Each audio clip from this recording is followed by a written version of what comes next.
నమస్తే, welcome to Telugu popular TV. Ayodhya Rama మందిరం ప్రారంభోత్సవానికి ముస్తాబవుతోంది. ఈ మేరకు ఏర్పాట్లు వేగంగా జరుగుతున్నాయి. ప్రపంచం నలుమూలల నుంచి సీతారాములకు కానుకలు అందుతున్నాయి.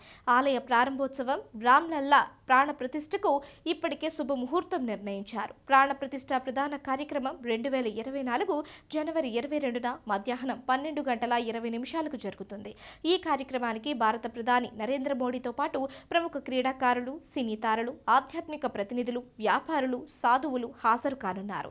హిందూ పురాణాల ప్రకారం అభిజిత్ ముహూర్తం, మృగశిర నక్షత్రం, అమృత సిద్ధియోగం, సర్వార్థ సిద్ధియోగాల సంగమ సమయంలో జగదభిరాముడు జన్మించాడు.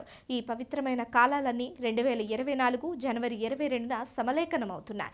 ఈ కాలం రామ్లల్లా ప్రాణ ప్రతిష్టకు లేదా అయోధ్యలోని రామ మందిర ప్రతిష్టాపనకు అనువుగా ఉంటుందని భావించారు. జ్యోతిష్య శాస్త్రం ప్రకారం అభిజిత్ ముహూర్తం రోజులలో అత్యంత పవిత్రమైన, శక్తివంతమైన సమయం. ఇది దాదాపు 48 నిమిషాలు ఉంటుంది. 2024 జనవరి 22న అభిజిత్ ముహూర్తం మధ్యాహ్నం 12:16 ప్రారంభమై మధ్యాహ్నం 12:59 ముగుస్తుంది.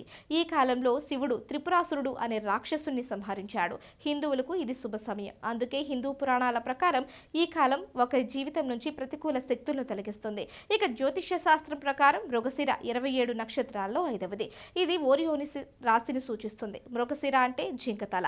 ఈ నక్షత్రంలో జన్మించిన వ్యక్తులు మంచి రూపాన్ని కలిగి ఉంటారు, ఆకర్షణీయంగా ఉంటారు, కష్టపడి పనిచేస్తారు, తెలివైన వారు. శ్రీరాముడు ఈ నక్షత్రంలోనే జన్మించారు. రాక్షసులు అమరత్వం కోసం మృగశిర నక్షత్రాన్ని పాలించే గ్రహమైన సోమును అపహరించి కమలంలో దాచిపెట్టారు. దేవతలు సహాయం కోసం జింకల రాజు మృగశిరను సంప్రదించారు. అతను చివరికి సోమును విడిపించాడు. 2024 జనవరి 22న మృగశిర నక్షత్రం ఉదయం 3:52 ప్రారంభమవుతుంది. జనవరి 7:13 వరకు కొనసాగుతుంది. జ్యోతిష్య శాస్త్రంలో నక్షత్రం, వారం రోజుల కలయిక ఒక శుభకాలం ఏర్పడటానికి దారితీస్తుంది. మృగశిర సోమవారం అనగా జనవరి 22న కలయిక అమృత సిద్ధియోగం, సర్వార్థ సిద్ధియోగం శుభకాలాలను ఏర్పరుస్తుంది. ఇది సోమవారం ఉదయం 7:13 ప్రారంభమవుతుంది. మంగళవారం ఉదయం 4:58 వరకు కొనసాగుతుంది. రామ్లల్లా ప్రతిష్టాపనకు ముందు గంటపాటు యాగం, హవనం, 4 వేదాల పారాయణం, ఇతర కర్మలు నిర్వహిస్తారు. ఈ ముహూర్తంలోనే 16 గణాలలో 10 మంచివిగా పరిగణిస్తారు.